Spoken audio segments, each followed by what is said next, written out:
Hi, my friends. If you are in menopause and struggling with fat loss, I am going to share 5 tips to help you lose weight that no one really talks about.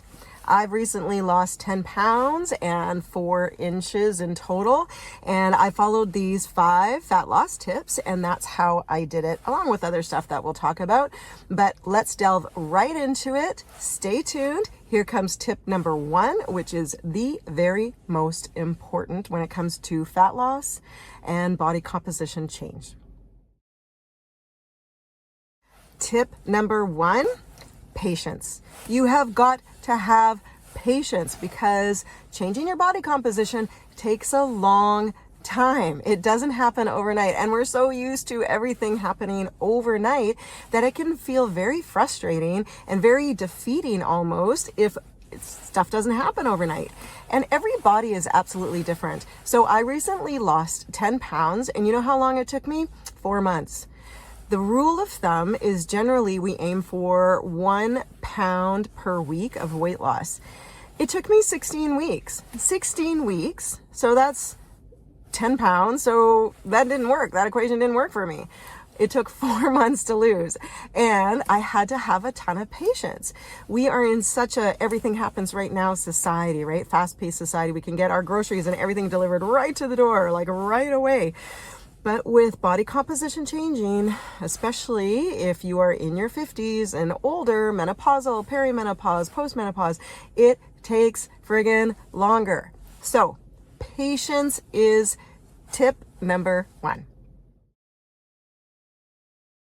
Tip number 2 that people don't talk about as much as they should is consistency. You have to be consistent in order to see body composition changes. So you have to be consistent with your strength training. You have to be consistent with your high protein diet. You have to be consistent with your good sleep patterns.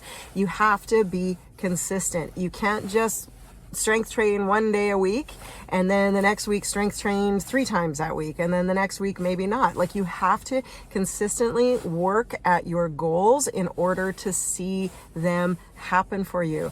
So on my 10-pound weight loss journey, I consistently woke up at 4:30 every morning. Crazy, I know. And got to the gym at 5 a.m. Monday through Friday. Every single day. I did my weights, I did my cardio, I was consistent with my routine.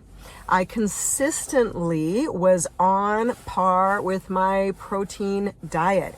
I made sure I measured my food, I weighed my food, I put together my own lunches. I was consistent with that. And then I consistently focused on sleep. I go up early like a crazy person. So I go to bed early, and I'm consistent with that. And that's how I lost 10 pounds and lost 4 inches in total in my body. So consistency is key. You got to be consistent. Tip number 3, discipline. Discipline over motivation. You cannot wait to be motivated to get to the gym, because motivation is a feeling and feelings are fleeting, right? They don't last forever. If you are waiting to get motivated, you're going to be really wasting your time. You have to practice discipline.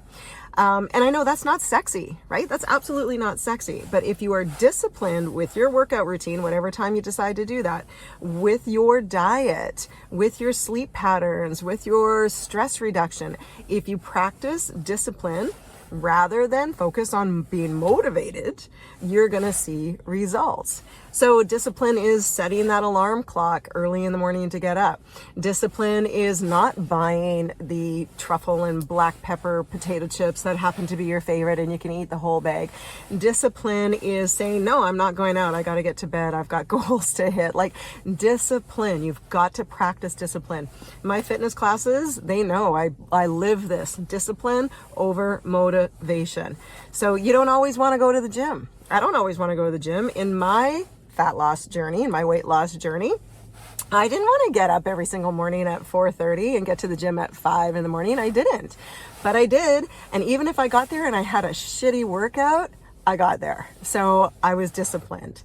Discipline, key in body composition change. Tip number 4 for fat loss in your 50s, compassion. You have to have self-compassion. You have to treat yourself like you would treat your child, like you would treat your very best friend, your loved one. Talk to yourself the same way you would talk to them when it comes to your weight loss journey. You would not tell your loved one or your child they suck at this, or it's never going to work and they're terrible, blah, blah, blah. You would never say that. So don't say it to yourself. You have to practice compassion. This is a huge, huge part of body composition changing, because if you are constantly putting yourself down, saying negative things about yourself, your body hears that too. So you have to practice that self-compassion. You also have to practice the fact that compassion is accepting where you're at right now. I'm 54. I am in a 54-year-old body. I am not in a 25-year-old body anymore. I'm not even in a 50-year-old body anymore. I'm in a 54-year-old body. So I have to practice compassion. And that's a huge thing, especially those days when you feel like shit and maybe you didn't get to the gym that day, right? That's okay. Like, we're not going for perfection. We're trying to do the best we can. But on those days that life goes sideways, compassion. Talk to yourself like you would your child, your loved one, your best friend, whatever. Show yourself some compassion while you're going through this journey. All right, last tip coming up. All right, tip number 5, my favorite. Have fun on your journey. That's right. Have fun. This shouldn't be a slog. What you're doing is you're changing your lifestyle, right? Do focus on things that bring you joy during this journey. Like for exercise, if you hate running, don't run. Why would you set yourself up to like, oh, I got to run 3 days a week when you hate it and you're not going to enjoy it? Personally, I love lifting heavy weights. It makes me feel strong and capable and powerful, and like I can take on anything else if I can lift something really, really heavy over my head. So I love that, and I incorporate that a lot. What I don't like, running. Do I run? No. Like I'll do little sprints here and there, whatever, but that's about it. I don't like running. Incorporate the things that you like and have fun with it. Your diet. If you're completely changing your diet and living a protein-rich diet and increasing your fiber intake, have fun with that.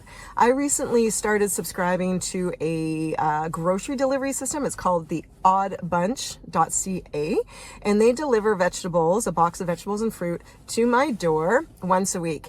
And I love it. And the reason why I love it and I have such fun with it is because it's all these vegetables that I usually wouldn't buy. Like, for instance, one week I got a whole bunch of bok choy. I love bok choy. I forget about buying bok choy, but they delivered it to me. So I was like, I'm going to have a stir fry.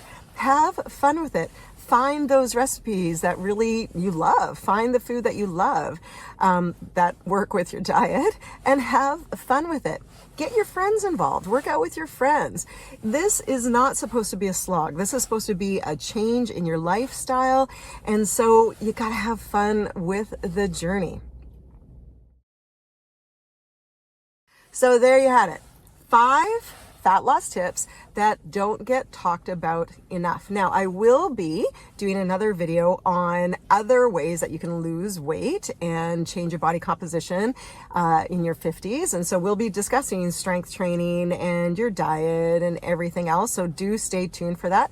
Please subscribe to my channel so that you can be notified when that video comes out, and comment below what one of these tips resonated with you.